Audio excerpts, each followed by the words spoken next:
Hai semua, di sini saya akan menjelaskan mengenai mikrobiologi industri yang merupakan tugas individu pada mata kuliah Mikrobiologi Industri Praktikum dengan dosen pengampu Ibu Jenny Hana Mulyo Putri Manalu, SP MSc. Sebelumnya, kita kenalan dulu yuk.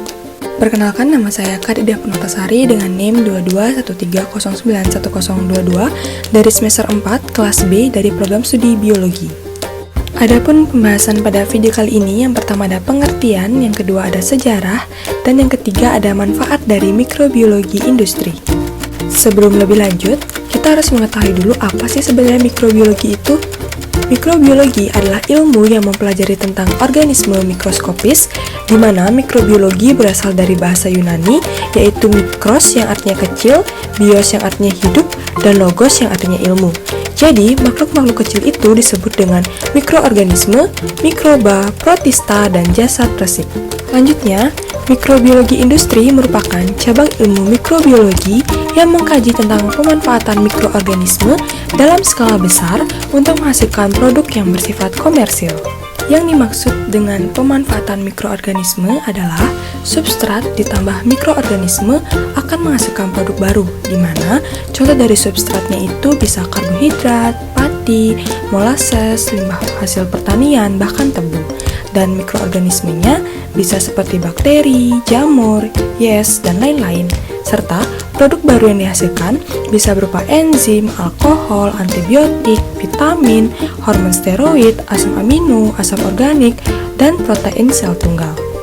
Mikrobiologi industri ini awalnya dimulai dengan proses fermentasi alkohol, seperti pada pembuatan bir dan wine. Pengawetan makanan melalui fermentasi pada bahan mentah telah digunakan sejak sekitar zaman Neolitik, sekitar 1000 tahun sebelum Masehi. Kemudian, pemanfaatan mikroorganisme dikembangkan untuk produksi bahan farmasi seperti antibiotika, produksi makanan, tambahan seperti asam amino, serta produk enzim dan produksi industri kimia seperti butanol dan asam sitrat. Mikroorganisme industri dapat dipisahkan menjadi dua fase. Yang pertama adalah teknologi mikroorganisme tradisional, dan yang kedua teknologi mikroorganisme dengan rekayasa genetik, di mana yang tradisional melibatkan pembuatan produk berskala besar oleh mikroorganisme secara normal juga dapat dihasilkan. Sedangkan dengan rekayasa genetik itu melibatkan penggunaan mikroorganisme yang sudah diberi sisipan gen asing. Selanjutnya yaitu manfaat dari mikrobiologi industri. Produksi enzim.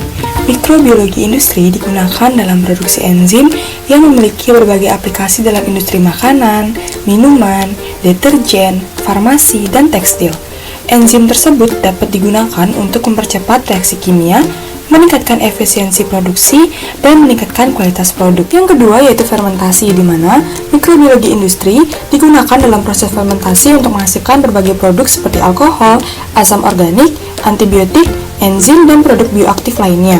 Contohnya, ragi digunakan dalam pembuatan roti dan bir, sedangkan bakteri asam laktat digunakan dalam produksi yogurt. Yang ketiga yaitu ada bioremediasi, di mana mikrobiologi industri digunakan dalam proses bioremediasi untuk membersihkan lingkungan yang terkontaminasi oleh polutan berbahaya.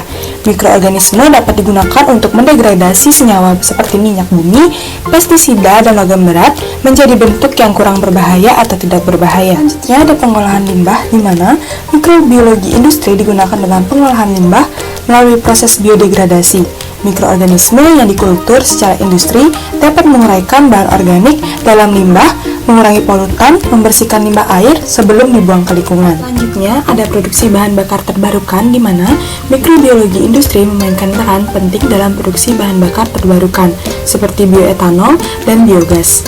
Mikroorganisme seperti ragi bakteri dan juga alga digunakan dalam proses fermentasi biomasa untuk menghasilkan bahan bakar yang dapat digunakan sebagai alternatif ramah lingkungan untuk bahan bakar fosil. Selanjutnya ada pengendalian hama dan penyakit. Mikrobiologi industri digunakan dalam pengendalian hama dan juga penyakit tanaman melalui pendekatan pengendalian hayati. Mikroorganisme seperti bakteri, virus, nematoda dapat digunakan untuk mengendalikan populasi hama dan mengurangi penggunaan pestisida kimia. Dan yang terakhir ada farmasi dan rekayasa genetika, di mana mikrobiologi industri digunakan dalam produksi antibiotik, vaksin, hormon, dan senyawa farmasi lainnya. Selain itu, dengan rekayasa genetika, mikroorganisme dapat dimodifikasi untuk menghasilkan senyawa bioaktif baru atau menghasilkan produk dengan cara yang lebih efisien.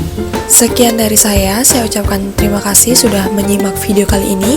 Semoga video ini bermanfaat bagi kita semua.